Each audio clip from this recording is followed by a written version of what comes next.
Blessings, everyone. This is Reverend Aphren with the Four Pillars Temple. I'm coming to you at this time of year, like I do every year, to share with you a Yule story. And in years past, I've shared stories about Tomta and about the shortest day of the year. And this year I wanted to come and share with you something a little bit different. I wanted to share with you the story of the darker parts of this time of year. As you know, many of our holiday decorations are actually pagan in origin. And so you see a lot of light and color and different designs that come out at this time of year. And the reason why is because most of what we experience this time of year is the time of the dark half of the year. For many Wiccans and pagans, the dark half of the year starts at Samhain and goes all the way from Samhain to Beltane. And then the light half of the year starts at Beltane and goes all the way back to Samhain. And so you'll see that at this time of year, the holiday that we celebrate in our temple, we call it Yule. Many other Wiccan and pagan organizations also call it Yule. However, some organizations will call it midwinter. Right? And so it is the middle point of the dark half of that year. And so as we move into the season of midwinter, many of our ancestors saw midwinter as a scary time. Very similar to what we in the West would see as Halloween. That season goes the entire winter. And so what we see often is we see these scary stories and tales of frightful monsters and ghosts and demons and all manner of creatures that come out at this time of year. And so I wanted to use this time, this year, in my Yule story to share with you the fantastical, terrifying tales of monsters and demons at this time of year. And so come along as we talk about several of the scary features of the dark half of the year. I recently found a really interesting book that I think is very helpful and informative about some of the scarier, darker parts of this holiday. And I just found it. It was actually just published in 2023, and it's called The Scary Book of Christmas Lore. Forget about Jingle Bells and Jolly Old Saint Nick. 50 terrifying Yuletide tales from around the world.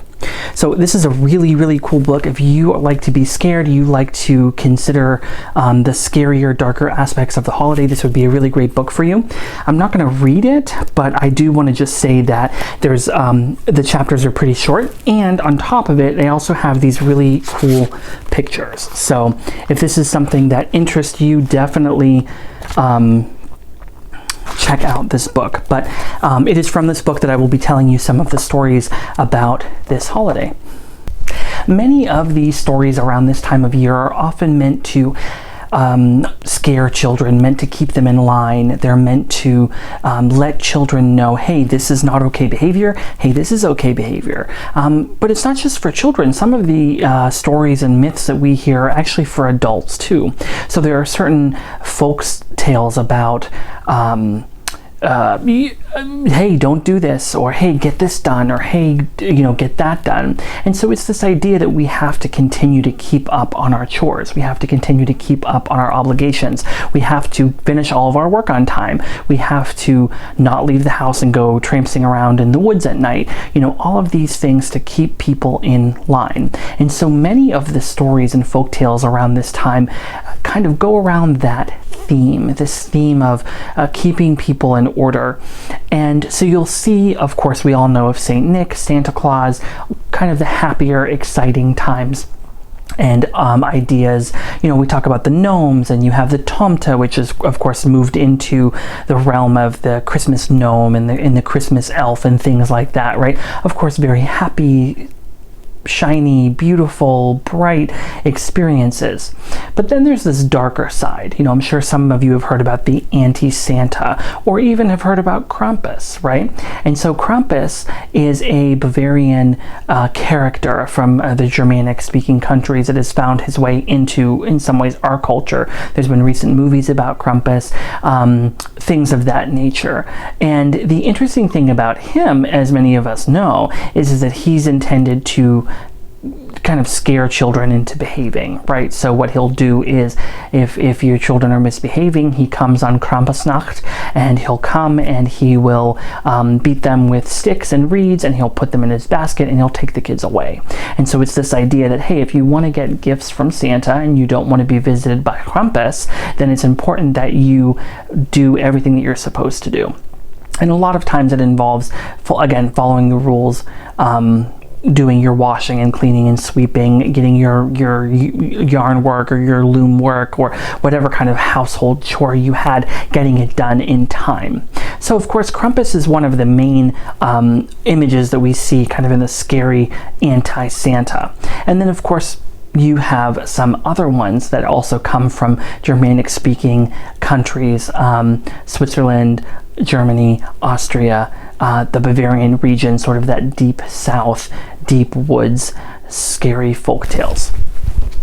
In terms of Krampus, we often see stories, reels, pictures on social media about these parades that are often held. Now, the parades don't just depict Krampus, but they also depict some other characters as well, which look very similar, but they're different. And so another character that's often depicted in these parades that we'll see around this time of year is what's called the Pächter. The Pächter are related to a figure named Frau Pächter. And Frau Pächter is a really interesting character, and she was similar to Santa Claus in the way that she would bring gifts for children, so long as they did what they were told to do. And she had these henchmen, these kind of characters that would travel with her, that were called the Pächter. And these really interesting characters often are depicted similarly to Krampus. They wear furs, and they're these large characters that are woolen and animalistic, and they have horns and they have fur, and they're large, and these just big characters. And the interesting thing about the Pächter, though, is that they also were meant to be harbingers of good luck. And so sometimes what they would do is they would actually, their scary faces and images and shapes would actually scare away misfortune and illness, and would try to keep some of that stuff away from children and away from the families. Now, Frau Pächter, for whom these figures are named, was actually not as kind as all that. In some ways, she was very much like Santa, right? She would come and visit the house, and you could leave her gifts. Normally it was something like oatmeal or porridge, and if you left her those good gifts, then normally she would give you blessings or gifts in return. However, because of her relationship with things like home crafts and weaving and loom work and things like that, if you did not have your work done by the time it was time for her to visit, she would often come to the house and be very upset with you. She wanted the house to be cleaned. She wanted all of your work to be done. If your work was not done, and worst case scenario, you didn't leave her a gift or her offering of porridge or oatmeal, then she would fly into a rage and normally would attack the family. And so often what would happen is Frau Pächter's nickname is the belly slitter, because she would carry a knife with her and she would cut your belly up, and she would disembowel her victims, and then she would take all of the garbage from the house that was not picked up, the dirt and the dust and the garbage and the rocks and the sticks and just all of this refuse, and she would stuff her victims with that garbage. So she was not always a very clean, caring, family-friendly figure. So that is Frau Pächter, and those are the minions of hers that would also enact her vengeance as needed. So Frau Pächter is one great example of the scary spookiness of the holiday. And interestingly enough, we see a lot of connections between some of these scary ghost stories around this time of year and some of the Germanic and Norse deities. And so Frau Pechte often is associated with the goddess Frigga, who was associated with spinning and homecraft and things of that nature. And in some cases, Frau Pechte actually figures into the next story I want to talk about, which is the story of the Wild Hunt. Now, some of you may have heard of this, or if you've ever seen or played the video game The Witcher, you'll know kind of the Wild Hunt and its sort of iconography. But for those of you who haven't, the Wild Hunt was a band of hunters that would ride through the night sky, and they were ugly and burly and large and scary and formidable. And these hunters often would ride on black steeds, and they had these black, dewy-eyed hounds, hunting hounds that would ride across the sky with them. And the idea is that you did not want to be caught outside in the dark at night when the wild hunt was about, because the wild hunt could attack you, could kill you, or worse yet, they could drag you along with them through the night and through their hunt. Being and maybe even make you one of them. And so in some traditions, Frau Pechte is the leader of the wild hunt, i.e. Frigga. For other people, the wild hunt was actually led by Odin or Woden. And for some people, it was actually led by Herne the Hunter, the god Herne or Cernunnos. And so you see a lot of these pagan deities that were very much revered, having been kind of downgraded into these secondary, scary figures that you didn't want to be caught out unawares around them. So the wild hunt was this very scary, scary time. And so how it would start was often you would hear this sound of a hunting horn being blown, and then you would see these riders riding across the sky. And as they were riding across, you would see again all of their figures and shapes and animals, and just this giant horde of hunters coming to wreak havoc on your village or on you. And so the wild hunt, again, was another very, very scary thing that happened around midwinter.